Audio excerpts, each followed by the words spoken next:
Situé en Savoie, à 150 km de Lyon, l'arrondissement d'Albertville s'étend du Val d'Arly à la Combe de Savoie, en passant par le Beaufortain et la Tarentaise. Il abrite également le plus grand domaine skiable du monde.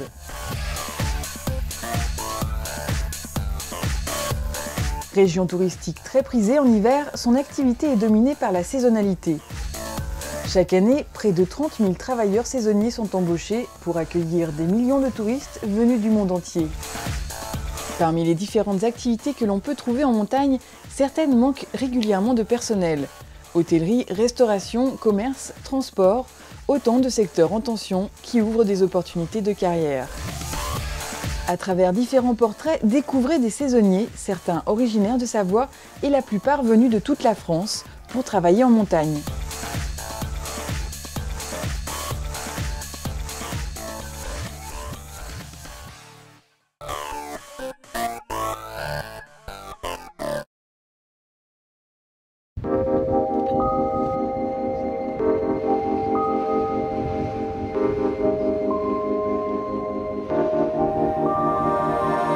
Une cuisine à 2800 mètres d'altitude avec vue sur les cimes enneigés, un privilège qui n'est pas donné à tout le monde et que Jean-Louis apprécie plus que tout. Travailleur saisonnier depuis 14 ans, il arpente 2500 mètres de dénivelé tous les jours pour rejoindre son équipe. Moi j'ai choisi le restaurant d'altitude parce que bon, on fait que le service du midi, donc on ne travaille pas le soir. À 4 heures on a fini, donc je rentre chez moi à Albertville. Et puis bon, on est à la montagne, quoi. On profite un peu du grand air et du soleil, quoi. Cuisinier de formation, il a commencé son apprentissage à Annecy, s'est perfectionné à Paris et est ensuite revenu en Savoie pour ouvrir son propre restaurant. J'ai tenu un bar-hôtel-restaurant pendant 13 ans sur Albertville. Donc après j'ai arrêté de faire ça. Et j'ai enchaîné sur une saison d'hiver en 97. Et à la fin de la saison, j'ai travaillé dans une entreprise de travaux publics qui s'occupe de l'enfouissement de réseau. Et depuis, donc, je travaille l'été dans cette entreprise et tous les hivers, je fais la saison d'hiver dans les restaurants d'altitude. 5 mois en CDD l'hiver et 7 mois en CDI l'été. S'il a opté pour ce rythme de travail bien particulier, ce n'est pas par hasard. Pour moi, c'était un changement. Je ne voulais pas faire de la cuisine toute l'année.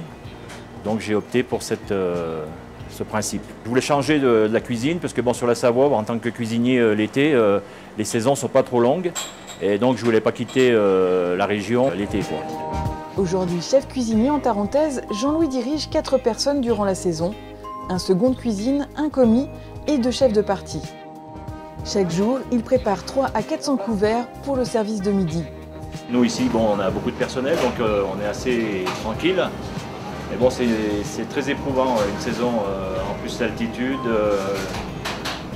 donc un manque d'oxygène, donc c'est bien. Bon, il y a des périodes où c'est assez violent, quoi. Toutes les vacances scolaires, ouais, on sert pas mal de repas, donc ça fait une recrudescence de travail, mais bon, on s'y fait très bien, quoi.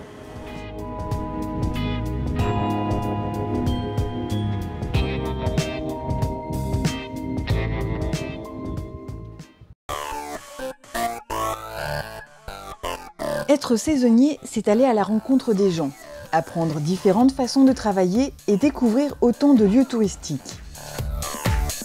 De nombreux métiers qualifiés existent en station, remontée mécanique, animation, puriculture, métier de la santé ou encore gardiennage ou nettoyage, tous offrent une évolution professionnelle. Face au développement de l'activité touristique, le territoire a su s'adapter au fil des ans pour accueillir les saisonniers.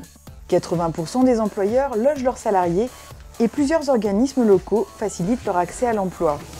Chaque année, de nombreux forums sont organisés pour renseigner les saisonniers et leur permettre de rencontrer leurs futurs employeurs. Être saisonnier, c'est aussi très souvent avoir une double qualification pour multiplier les opportunités d'emploi à la mer comme à la montagne. Été comme hiver, ils peuvent envisager une formation, accéder aux offres d'emploi, être conseillés afin de préparer la saison suivante dans les meilleures conditions.